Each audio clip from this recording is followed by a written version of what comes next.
My daughter found the invitation. Then she stopped her father's secret wedding.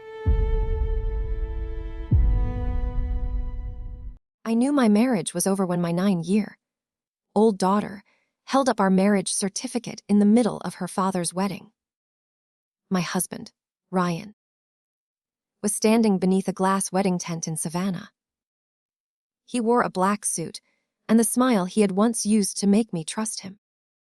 Beside him stood a woman in an emerald green gown. Nearly 100 guests were watching. Ryan pointed at me and shouted that I was crazy.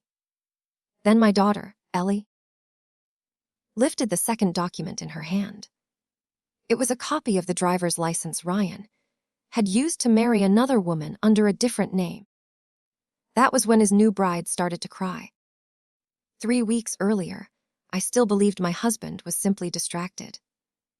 Ryan and I had been married for 11 years.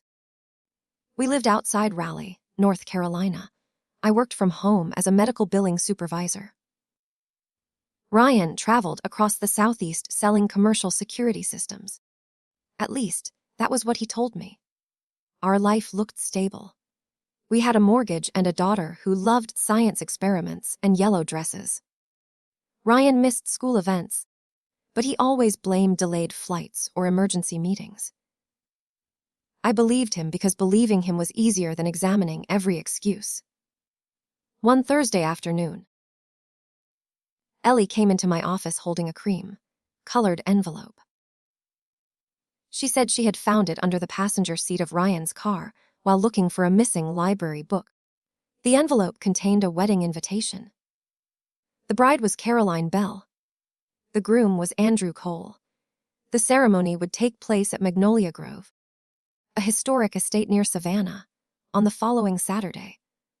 I almost threw it away. Ryan had hundreds of clients, and I assumed one of them had invited him. Then I noticed the small photograph printed on the event card. The groom was my husband. His hair was shorter in the picture, and he had grown a neat beard, but I knew the slight bend in his nose. I knew the scar above his left eyebrow. Most of all, I knew the watch on his wrist because I had given it to him on our 10th anniversary. I stared at the name again. Andrew Cole. Ryan's middle name was Andrew. His mother's maiden name was Cole. When he came home that evening, I did not show him the invitation. I asked about his next trip. He kissed my forehead and said he would be in Nashville from Friday through Sunday. He complained that the timing was terrible because he would miss Ellie's school presentation. He even looked disappointed. That performance frightened me more than the invitation. After Ryan fell asleep, I searched for the wedding online. Caroline and Andrew had a public page filled with photographs. They laughed beside a lake, decorated a Christmas tree, and held keys in front of a new townhouse. The story beneath the pictures said they had met 18 months earlier at a business conference in Atlanta. Ryan had been living 2 lives for a year and a half. According to the page, Andrew was a widower with 1 daughter who lived with relatives in another state. His wife had supposedly died after a long illness. I had to read that sentence several times. In Ryan's second life, I was dead and Ellie had been quietly removed. I wanted to wake him up. I wanted to throw the laptop at the wall and demand an explanation. Instead, I took screenshots and emailed them to an account he did not know about. The next morning, I called a family lawyer named Denise Harper. I expected her to tell me I was misunderstanding something. She did not. Denise told me to protect our money before confronting Ryan.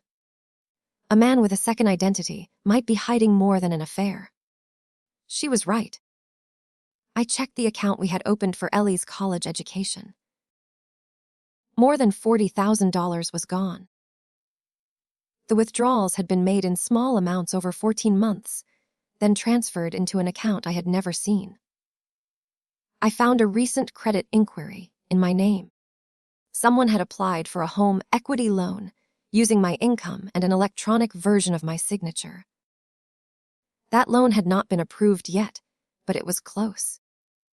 While I was reading the application, Ryan walked into the kitchen. I closed the laptop before he could see the screen. He smiled and asked whether I was planning a surprise for him. I smiled back and said I was comparing vacation prices. For the first time in my life, lying to my husband felt like self-defense.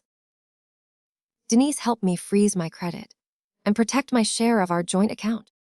I wanted every decision to survive a judge's questions later. Then I hired a licensed investigator. Within 4 days, he found a post office box, a business registration, and photographs connecting Ryan to the false name.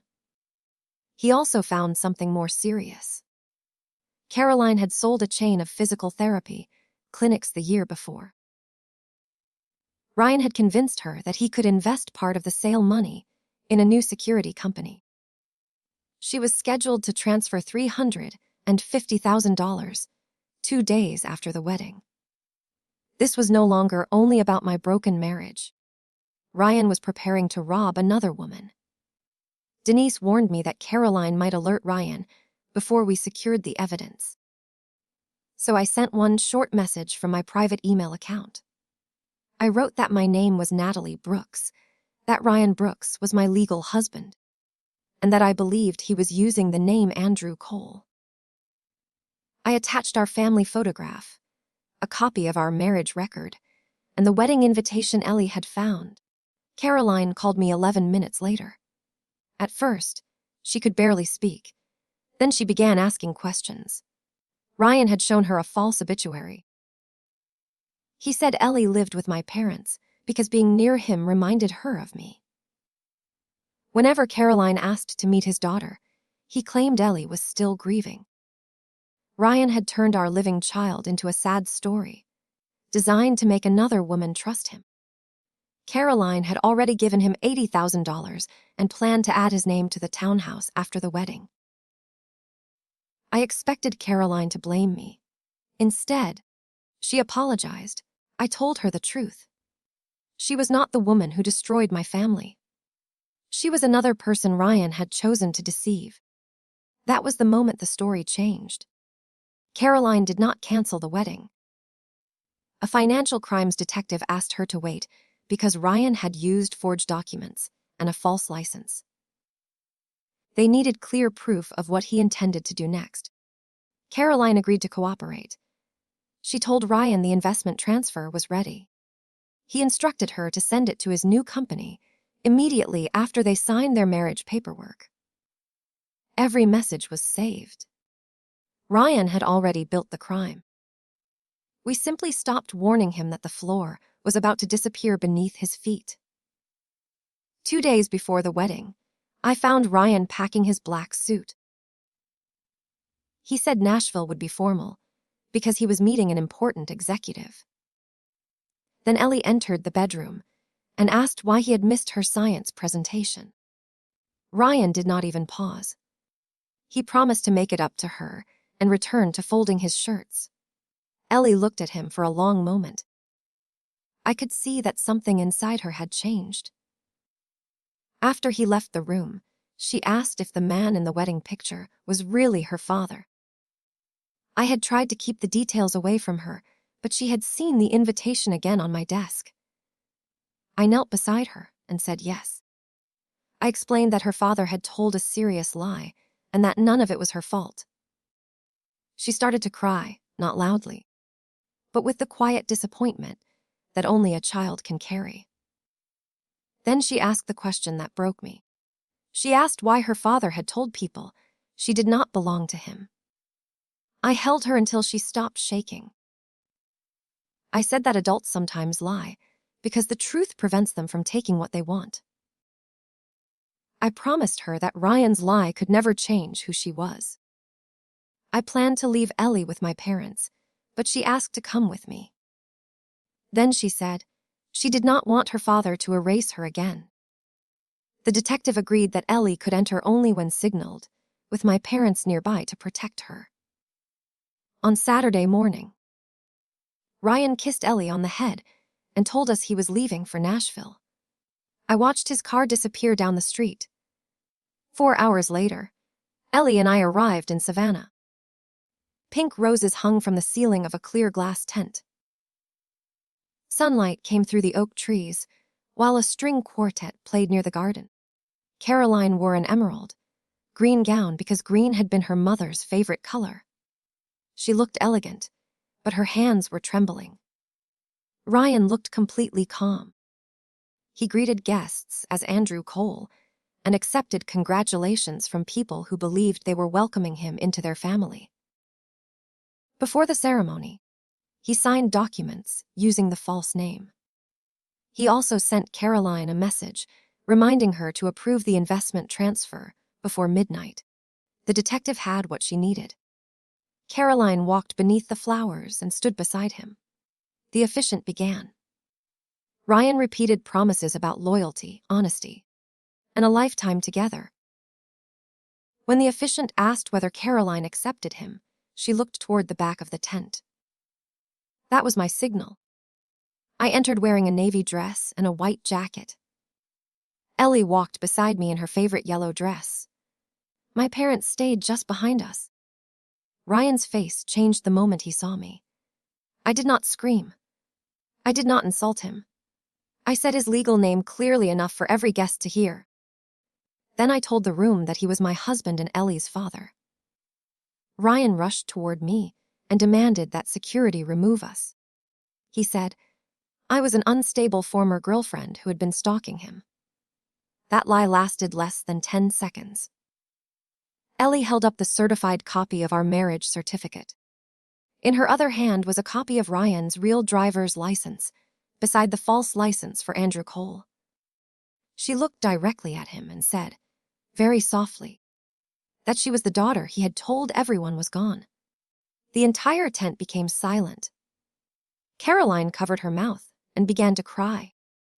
Some guests probably thought the tears were part of the surprise. Then she removed her ring and placed it on the table, beside the unsigned ceremony certificate. Ryan's gentle voice disappeared. He accused Caroline of setting him up, called me bitter, and claimed the investment money belonged to him. Every word was recorded. When he reached for the papers in Ellie's hand, I stepped between them. 2 officers moved forward before he could touch us. The detective addressed him as Ryan Brooks, not Andrew Cole.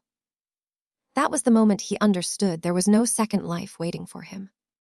His false license was taken as evidence, and he was escorted from the wedding tent while the guests watched. I thought I would feel victorious. Instead, I felt empty. Revenge in your imagination is loud. In real life, justice can sound like your child asking whether her father ever loved her. I told Ellie that I believed he loved her in the limited way he knew how. But love without honesty, protection, or responsibility was not enough. She deserved better than a father who used her absence as part of a sales pitch.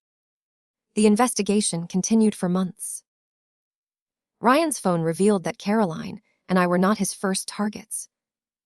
He had contacted 3 other women under 2 different names.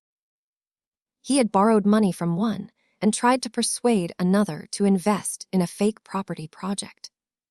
He had planned to take Caroline's money, place it in an overseas account, and leave the country before either of us understood what had happened. He never made it to the airport. Ryan eventually pleaded guilty to several fraud and identity-related charges. The court ordered restitution. Money recovered from his accounts restored most of Ellie's college fund. My forged home loan was canceled, and the divorce court awarded me the house after reviewing the financial evidence. Caroline recovered much of her money. She sold the townhouse and opened a smaller clinic for patients who could not afford long-term therapy. She and I did not become friends immediately. We were too hurt, and looking at each other reminded us of the same lie. But slowly, through court hearings and difficult phone calls, we stopped seeing each other as evidence of our humiliation. We began seeing each other as survivors. 1 year after the wedding that never happened, Caroline invited Ellie and me back to Magnolia Grove. There were no reporters, no officers, and no angry guests. Only sunlight, quiet music, and a small lunch beneath the oak trees. Ellie wore yellow again. At one point, she ran through the garden and laughed, so loudly that both Caroline and I turned toward her. For the first time, that place no longer belonged to Ryan's lie. It belonged to the people who had survived it. Ryan tried to build a new life by erasing my daughter and me. In the end, the only name erased from our future was his.